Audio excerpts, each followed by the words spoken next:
गांव सोनपुर के एक कोने में एक छोटा सा किसान रहता था। नाम था रामू। रामू के पास ज्यादा जमीन नहीं थी, बस 2 बीघा खेत, एक पुराना बैल और एक मिट्टी का घर। लेकिन जो चीज उसे सबसे अलग बनाती थी वो थी उसकी ईमानदारी और मेहनत। रामू हर दिन सूरज उगने से पहले खेत पर पहुंच जाता। हल चलाता, बीज बोता, पानी देता, सब अकेले करता। लोग कहते, इतनी मेहनत करके क्या मिलेगा? थोड़ा झूठ बोलो, थोड़ा भ्रष्टाचार करो, सब आसान हो जाएगा।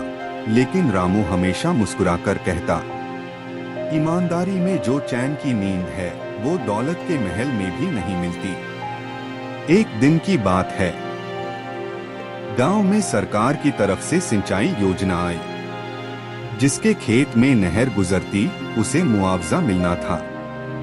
जब अफसर गांव में आए तो कुछ लोगों ने झूठे कागज बनवाकर मुआवजा लेने की योजना बना ली।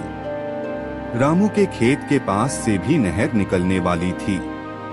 अफसर ने उसे बुलाया और कहा, अगर तुम कह दो कि तुम्हारे खेत का एक हिस्सा गया है तो तुमको भी पैसे मिल सकते हैं, कोई कुछ नहीं कहेगा।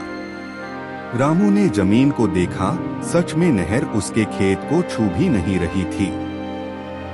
उसने सिर झुकाकर कहा, माफ कीजिए साहब, मेरी जमीन को कोई नुकसान नहीं हुआ है।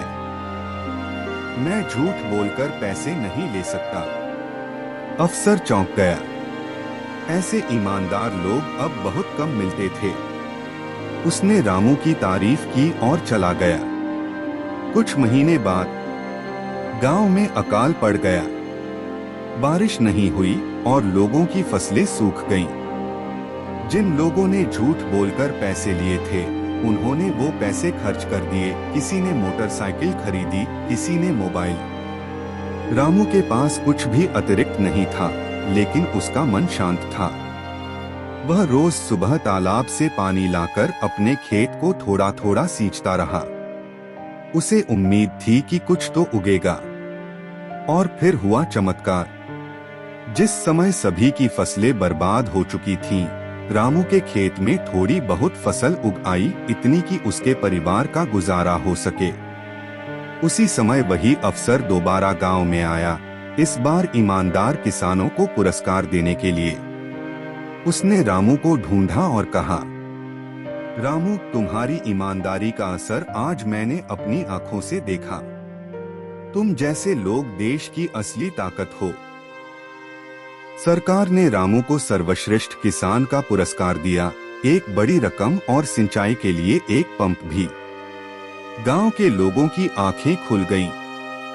उन्हें समझ में आ गया कि झूठ से थोड़ा फायदा हो सकता है, पर ईमानदारी का फल देर से सही लेकिन मीठा होता है।